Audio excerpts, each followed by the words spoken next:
अस्सलाम वालेकुम class, how are you? I hope you will be fine. आज हमने जो टॉपिक पढ़ना है चैप्टर नंबर 3 का, उसमें हमने देखना है क्लासिफिकेशन, उसकी एम्स, क्लासिफिकेशन का इंट्रोडक्शन, क्लासिफिकेशन की basis, taxonomy, hierarchy and species.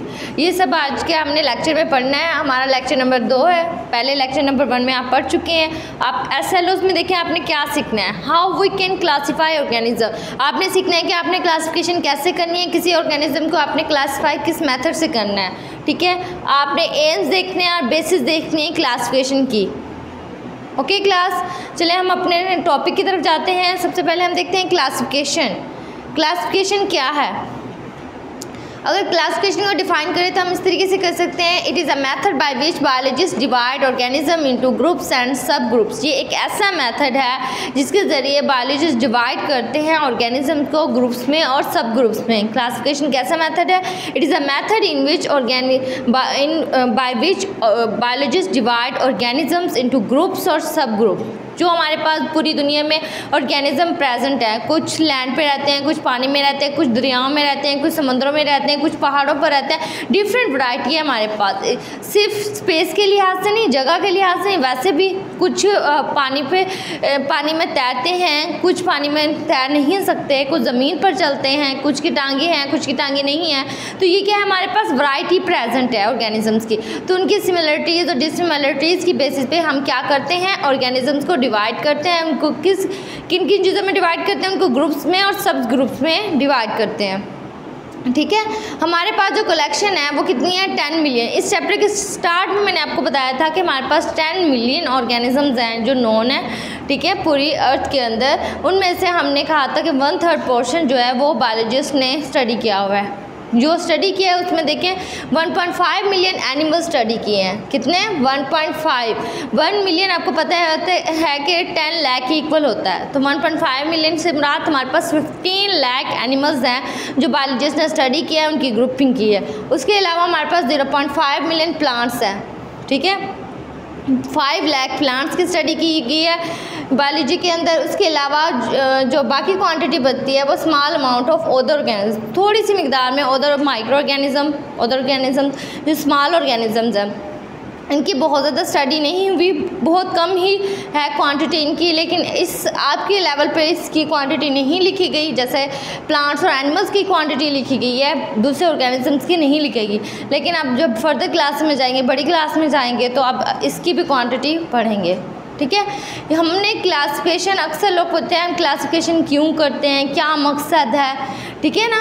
तो उसका जवाब देने के लिए आगे हमारा टॉपिक है एम्स ऑफ क्लासिफिकेशन। क्या देखने हैं हमने? एम्स देखने हैं, मकासद क्या है, क्लासिफिकेशन क्यों की गई, क्या क्या रीजंस थी जिनकी वजह से हमने क्लासिफिकेशन की।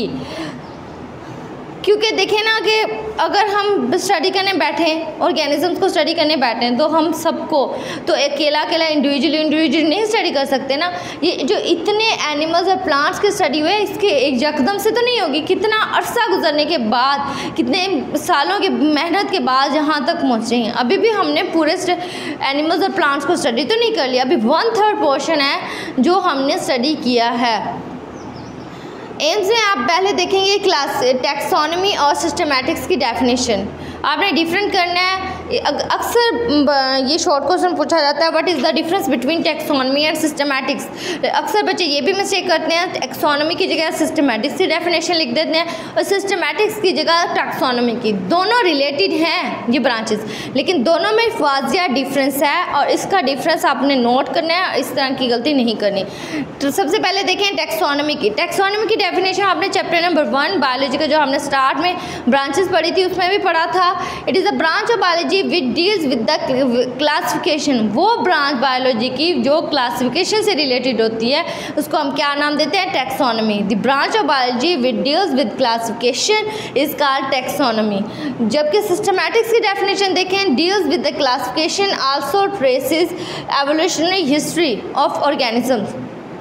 ऐसी ब्रांच बायोलॉजी की जो सिर्फ हमारे पास क्लासिफिकेशन से रिलेटेड नहीं है, बल्कि वो एवोल्यूशनरी हिस्ट्री भी देखेगी कि ऑर्गेनिजम्स जो हैं उनमें सिमिलरिटीज़ हैं। वो 2 ऑर्गेनिजम्स हैं, वैसे तो डिफरेंट है लेकिन कुछ सिमिलरिटीज़ प्रेजेंट हैं। क्या आया कि वो उनकी एवोल्यूशनरी हिस्ट्री सेम है। जैसे कि अक्सर आपकी बुक में भी ये एग्जांपल दी गई है कि हमारे पास स्पैरो और पिगन ले लें, उसका किसी इंसेक्ट के साथ कंपैरिजन करें तो स्पैरो और पिगन की जो सिमिलरिटीज़ होंगी आपस में बहुत ज़्यादा होंगी। इनफैक्ट उनकी स्पैरो के इंसेक्ट के साथ वो डिसिमिलर होंगी। ठीक है, तो हमारे पास इंसेक्ट और पिगन अलग-अलग तो हैं, लेकिन उनकी इतनी ज़्यादा मुशाबत क्यों है? तो साइंटिस्ट ये कहते हैं कि उनकी इतनी ज़्यादा मुशाबत इस वजह से है कि लगता है कि बाव और जात उनके एक होंगे। ये है एवोल्यूशनरी हिस्ट्री। हमने इसके अंदर एवोल्यूशनरी हिस्ट्री भी देखनी है। टैक्सोनॉमी में हमने क्या करना है, सिर्फ क्लासिफिकेशन करनी है, जबकि हमने सिस्टमैटिक्स में क्लासिफिकेशन भी करनी है और साथ में एवोल्यूशनरी हिस्ट्री भी देखनी है।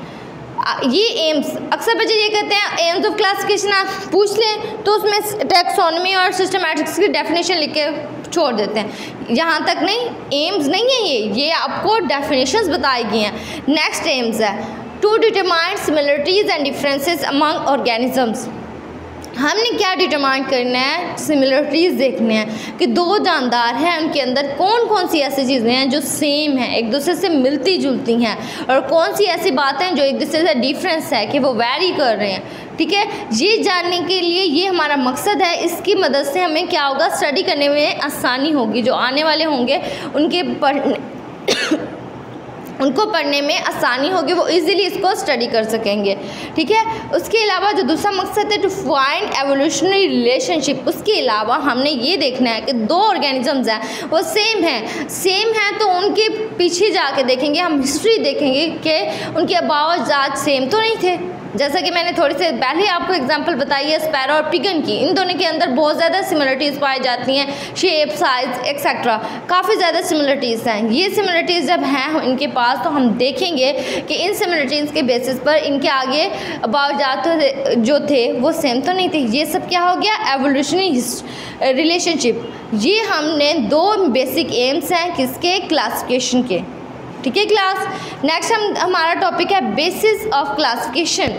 क्लासिफिकेशन की बुनियाद क्या है, किन बातों के ऊपर हम क्लासिफिकेशन करते हैं। हमने तो कह दिया कि हमने ग्रुपिंग और सब ग्रुपिंग करनी है ऑर्गेनिजम्स की, लेकिन कौन सी ऐसी बेसिस हैं जिसके ऊपर हमने क्लासिफिकेशन करने हैं। अब देखें ना, दुनिया में इतने सारे ऑर्गेनिज्म प्रेजेंट है, 10 मिलियन की बात हमने अप्रॉक्सीमेटली की है, 10 मिलियन ऑर्गेनिज्म प्रेजेंट है, तो उनकी क्लासिफिकेशन के लिए क्या क्या बुनियादी असूल हैं, क्या बुनियाद है जिसके ऊपर रख के हम क्लासिफिकेशन करते हैं। ठीक है, देखिए यहाँ पे बेसिस में हमने कहते हैं relationship among organism such relationship. हमने क्या देखना है, रिलेशनशिप देखना है, किसका, ऑर्गेनिजम्स का। रिलेशनशिप अमंग ऑर्गेनिज्म, हमने रिलेशनशिप देखना है ऑर्गेनिज्म के कि दो ऑर्गेनिजम्स हैं उनके अंदर क्या रिलेशनशिप है, उनमें क्या सिमिलरिटीज़ हैं, क्या डिफरेंसेस हैं। अगर सिमिलरिटीज़ हैं तो सिमिलरिटीज़ की बेसिस पे उनको एक ही ग्रुप में रख दिया जाता है, अगर डिफरेंसेस हैं तो उनको अलग-अलग ग्रुप में सेपरेट किया जाता है। ये हमारी बेसिक एम है कि हमने किस बुनियाद पे करना है, हमने उसकी डिफरेंसेस और उसकी सिमिलरिटीज़ की बेस पे हमने क्लासिफिकेशन करनी है। हम जब क्लासिफिकेशन करते हैं तो क्लासिफिकेशन करने के दौरान हम देखते हैं उसकी मॉर्फोलॉजी। कह तो दिया हमने सिमिलरिटीज़ और डिफरेंस हमने किस में देखनी है, हमने उसकी मॉर्फोलॉजी भी चैप्टर नंबर 1 की आपकी बेस्ट ब्रांचेस ऑफ बायोलॉजी में डेफिनेशन थी। The branch of biology which deals with the form and structure of organism is called morphology. हमने मॉर्फोलॉजी देखनी है कि एक ऑर्गेनिज्म है उसका एक्सटर्नल स्ट्रक्चर कैसा है, उसका इंटरनल स्ट्रक्चर कैसा है। इंटरनल स्ट्रक्चर में हम डिफाइन करते हैं दी branch of biology which deals with the study of internal structure of organism is called anatomy. ठीक है, ये डिफरेंट ब्रांचेज हैं बायोलॉजी की जो इससे रिलेट करते हैं। जब हम इसकी बुनियाद ढूंढेंगे बेसिस ऑफ क्लासिफिकेशन तो उसमें हम बताएंगे कि हमने उसमें सिमिलरिटीज़ और डिफरेंसेस देखने हैं। हाँ, सिमिलरिटीज़ और डिफरेंसेस किस में देखेंगे, हम उसकी मॉर्फोलॉजी को स्टडी करेंगे। मॉर्फोलॉजी में क्या क्या चीज़ें आएंगी, एक्सटर्नल स्ट्रक्चर भी आएगा, इंटरनल स्ट्रक्चर भी आएगा, दोनों चीज़ें आएंगी। ठीक है, और इंटरनल स्ट्रक्चर की स्टडी को आपको पता है क्या कहते हैं, एनाटॉमी। ये तो हो गया हमारे पास बेसिस ऑफ क्लासिफिकेशन। नेक्स्ट है हमारे पास टैक्सोनॉमी हायरार्की। टैक्सोनॉमी हायरार्की से क्या मुराद है, अक्सर बच्चे ना ये भी गड़बड़ी करते हैं। आप लोगों को पहले बता रही हूँ ताकि आपने ये मिस्टेक नहीं करनी। आपके पास टैक्सोनॉमी की डेफिनेशन आती है तो आपने टैक्सोनॉमी हायरार्की की कर देते हैं, ये दोनों डिफरेंट है। The groups in which organisms are classified, वो ग्रुप, हैरिकी का उर्दू में मतलब होता है दर्जा बंदी, वो ग्रुप्स जिनमें ऑर्गेनिजम्स की हमने क्लासिफिकेशन की है उनको क्या कहते हैं नाम, taxonomy hierarchy. The groups in which organisms are classified, वो ग्रुप जिसमें हम ऑर्गेनिजम्स को डिवाइड करते हैं उसको नाम देते हैं टैक्सोनॉमी हैराकी का। सिंगुलर हमारे पास वर्ड है टैक्सोन और इसका प्लूरल है टैक्सा। अगर हम द वर्ड देखें सिंगुलर, अगर हम ग्रुप ऑफ ऑर्गेनिजम्स की बात करेंगे तो टैक्सोन होगा, अगर हम ग्रुप्स ऑफ ऑर्गेनिज्म कह देंगे, प्लूरल फॉर्म कह देंगे तो हमारे पास क्या वर्ड आएगा, टैक्सा। ऑर्गेनिजम्स को आपको पता है, हम ये चैप्टर स्टार्ट करने से भी पहले पढ़ चुके हैं कि ऑर्गेनिजम्स को 5 ग्रुप्स में डिवाइड किया गया है, prokaryotes, protista, fungi, plants, animals. तो हमारे पास सबसे बड़ा टैक्सा कौन सा है, लार्जेस्ट हमारे पास जो टैक्सा है ऑर्गेनिजम्स का, जो टैक्सोन है वो क्या है, किंगडम। ठीक है, हमारे पास 5 किंगडम है और ये क्लासिफिकेशन का सबसे बड़ा टैक्सा है। इसके अलावा हमारे पास फर्दर है, फर्दर देखें, किंगडम के बाद बारी आती है फाइलम की। फाइलम, इनमें से आप एक ही डेफिनेशन याद कर लेंगे तो सारी डेफिनेशन लिखने में आसानी होगी। हम इसको डिफाइन करते हैं फाइलम को, ग्रुप ऑफ रिलेटेड क्लासेस, ऐसा ग्रुप ऑफ रिलेटेड क्लासेस, ऐसा ग्रुप जिसमें हम रिलेटेड क्लासेस को स्टडी करते हैं उसको हम क्या नाम देते हैं, फाइलम। फाइलम के बाद बारी आती है क्लास की, ग्रुप ऑफ रिलेटेड ऑर्डर्स, क्या है, रिलेटेड ऑर्डर्स का ग्रुप है। ऑर्डर के बाद क्लास के बाद ऑर्डर की बारी आती है group of related families. Order के बाद बारी है फैमिली की, ग्रुप ऑफ रिलेटेड जेनर। देखिए ना डेफिनेशन एक दूसरे से सिमिलर है, सिर्फ टेक्निक की बात है। Genus, group of related species, और species consist of singular organism. जो स्पीशी होती है वो सेम टाइप्स ऑफ ऑर्गेनिजम्स पर मुश्तमिल होती है। सबसे पहले हमारे पास जो ग्रुप है, जो हमारे पास टैक्सा है वो क्या है, हमारे पास किंगडम है। हमारे पास 5 टाइप्स ऑफ किंगडम है। उसके बाद हमारे पास किंगडम के बाद बारी आती है फाइलम की, फाइलम के बाद बारी आती है क्लास की, फिर ऑर्डर, फिर फैमिली, फिर जेनस, फिर स्पीशी। अगर हम अपनी स्टडी करें, अपनी क्लासिफिकेशन देखें तो उसमें देखें हमारे पास किंगडम कौन सा होगा, एनिमिलिया। फिर उसके बाद हमारे पास फाइलम होगा क्वाड्रेटा, क्लास होगी मैमिलिया, ऑर्डर प्राइमेट्स, फैमिली होमोनाइडी, जिनस होमो और स्पीशी होमोसैपियंस। ये हमारे पास अपनी ह्यूमंस की क्लासिफिकेशन है। ह्यूमंस की क्लासिफिकेशन दोबारा मैं रिपीट कर देती हूँ। ह्यूमंस की क्लासिफिकेशन में देखिए हमारे पास जो पहला किंगडम है, किंगडम में क्या आएगा हमारे पास, किंगडम में हमारे पास क्या आएगा, एनिमिलिया। ठीक है, फिर उसके बाद फाइलम में हमारे पास क्या आएगा, क्वाड्रेटा, क्लास, फिर उसके बाद ऑर्डर, फिर फैमिली, जीनस, स्पीशी। इस तरीके से हम सबको डिफाइन करेंगे। हमने देखी होमोसैपियंस, एनिमल्स किंगडम की हमने एग्जांपल देखी। इसी तरीके से हम प्लांट्स की देखें तो प्लांट्स में हम देखते हैं मटर की क्लासिफिकेशन देखते हैं। मटर का साइंटिफिक नेम जो है वो पाइसम सैटिवम है। उसका किंगडम देखेंगे तो इसका किंगडम कौन सा है हमारे पास, प्लांटी है। उसके बाद इसका फाइलम क्या है, मैंग्लियोफाइटा। फिर उसके बाद क्लास है मैंग्लियोप्सिडा। उसके बाद इसका ऑर्डर में हमारे पास क्या आएगा, Fabales, family, Fabaceae, genus Pisum, species Pisum sativum. ये मैंने 2 क्लासिफिकेशन आपकी बुक के अंदर मौजूद हैं, ये आपने याद करनी है। ठीक है, ये टेबल बना हुआ है। उसके अलावा आपने ब्रेनस्टॉर्मिंग में मैंने आपको एक क्वेश्चन दिया है, find out the classification scheme of fungus and bacteria. आप इंटरनेट का इस्तेमाल करें, उसके ज़रिए आपने ये क्वेश्चन का आंसर ढूंढना है। क्लासिफिकेशन स्कीम जैसे मैंने आपको इंसानों की बताई है और पाइसम सैटिवम की बताई है, मटर की बताई, इसी तरीके से आपने क्लासिफिकेशन स्कीम ढूंढनी है फंगस की और बैक्टीरियम की। ये आपके ब्रेनस्टॉर्मिंग में क्वेश्चन है। ठीक है, आप इंटरनेट का यूज़ कर सकते हैं, बुक्स का यूज़ कर सकते हैं, आपने ये क्वेश्चन फाइंड आउट करना है। नेक्स्ट हमारा टॉपिक है स्पीशी।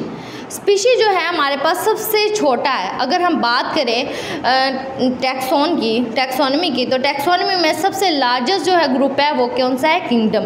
और सबसे स्मॉलेस्ट ग्रुप क्या आएगा, स्पीशी। उसके दरमियान में बाकी ग्रुप्स मौजूद हैं। ठीक है, और ये जो ग्रुप्स होते हैं जीनस और स्पीशी जो है ये एक दूसरे से रिलेटेड होते हैं। ठीक है, बात करते हैं जीनस और स्पीशी रिलेटेड है, जीनस और फैमिली रिलेटेड है, फैमिली और ऑर्डर रिलेटेड है, ऑर्डर और क्लास रिलेटेड है, फाइलम और किंगडम रिलेटेड है। ठीक है, इसको हम अगर करें तो नंबरिंग दे तो ये पहला ग्रुप है, ये दूसरा, ये तीसरा, चौथा, पांचवा। सबसे छोटा जो हमारे पास है वो कौन सा है? जीनस और स्पीशी का हमारे पास ग्रुप मौजूद है। ठीक है, उसके बाद हम देखते हैं स्पीशी। स्पीशी क्या है हमारे पास? कंसिस्ट ऑफ सिमिलर ऑर्गेनिज्म, और ये सबसे छोटा ग्रुप है हमारे पास टैक्सोन का। अगर डिफाइन करें, it is the basic unit of classification. Species के हम डेफिनेशन में कहते हैं कि ये हमारे पास बेसिक यूनिट है किसका? क्लासिफिकेशन का। आपको पता है ना कि जो चीज़ छोटी होती है वो बेसिक होती है। जैसे कि हमारे पास वॉल बनी हुई है तो ये ईंट से बनी हुई है, तो हम कहते हैं बेसिक यूनिट ऑफ वॉल क्या है? हमारे पास ईंट है। समझ में आएगी बात? तो बेसिक यूनिट ऑफ क्लासिफिकेशन क्या है? हमारे पास स्पीशी है। अगर स्पीशी की डेफिनेशन देखें, group of organism which can interbreed freely among them and produce fertile offspring. ऐसा ग्रुप ऑर्गेनिजम्स का जिनके पास अल्लाह ताला ने ये कैपेबिलिटी रखी है कि वो आपस में इंटरब्रीड कर सकते हैं, उसके नतीजे में फर्टाइल ऑफस्प्रिंग प्रोड्यूस करेंगे, जो फर्दर आपस में इंटरब्रीडिंग करने के बाद क्या प्रोड्यूस करेंगे? Fertile offspring. हम कहते हैं कि ऐसा ऑर्गेनिजम्स का ग्रुप, ऐसे ऑर्गेनिज्म हैं जो आपस में कैपेबिलिटी रखते हैं कि इंटरब्रीडिंग करें, ब्रीड करें, उसके नतीजे में फर्टाइल ऑफस्प्रिंग प्रेजेंट प्रोड्यूस करें, तो क्या कहेंगे? उसको नाम स्पीशी का। अक्सर इस species possess its own distinct structural, हर स्पीशी की अपनी डिस्टिंक्ट स्ट्रक्चरल होती है, स्ट्रक्चरल मॉर्फोलॉजी में आ जाएगा, इकोलॉजिकल कैरेक्टरिस्टिक्स होती हैं, बिहेवियरल कैरेक्टरिस्टिक्स होती हैं। ये तीन हैं बातें यहाँ पे मैंने बताई हैं। ये तीनों हर स्पीशीज़ के अलग-अलग होती है, मतलब उसका स्ट्रक्चर्स वेरी करेगा। हर स्पीशी का अपना स्पेसिफिक स्ट्रक्चरल कैरेक्टरिस्टिक्स होंगी, उसकी इकोलॉजिकल कैरेक्टरिस्टिक्स भी डिफरेंट होंगी दूसरी स्पीशीज़ से, बिहेवियरल कैरेक्टरिस्टिक्स भी डिफरेंट होंगी। इसी तरीके से अगर साइंटिस्ट ने जिस तरीके से तरक्की किया वो डिफरेंट वर्क करते रहते हैं, तो उन्होंने क्या करवाया कि हमारे पास आर्टिफिशियली इंटरब्रीड करवाया। किसको इंटरब्रीड करवाया आर्टिफिशियली? फीमेल हॉर्स को मेल डोंकी के साथ। वैसे तो ये दोनों अलग अलग स्पीशी हैं, आपस में इंटरब्रीडिंग नहीं कर सकते, ठीक है, लेकिन उन्होंने इसे आर्टिफिशियली तौर पर इंटरब्रीड करवाया फीमेल हॉर्स को मेल डोंकी से। इसकी ब्रीडिंग के नतीजे में हमारे पास बना मुल, जो नया ऑफस्प्रिंग बना, न्यू ऑफस्प्रिंग बना, उसका नाम दिया मुल का, जो कि इनफर्टाइल ऑफस्प्रिंग था। इनफर्टाइल मतलब उसके पास कैपेबिलिटी नहीं थी कि वो नेक्स्ट जनरेशन प्रोड्यूस कर सके। समझ में आ गई बात? ये हमारे पास आर्टिफिशियल क्रॉस है जो साइंटिस्ट ने करवाया है, ये इसको टेस्टिंग करने के लिए। आर्टिफिशियल तौर पर जो बना प्रोड्यूस हुआ है इंटरब्रीडिंग के ज़रिए, वो कौन सा ऑर्गेनिजम्स है? इनफर्टाइल। यहाँ तक हमारा आज का टॉपिक था। अगर कोई क्वेश्चन है, कुछ है आपके माइंड में, तो फिर आप पूछ सकते हैं question. Okay class, stay home, stay safe, अल्लाह हाफिज़।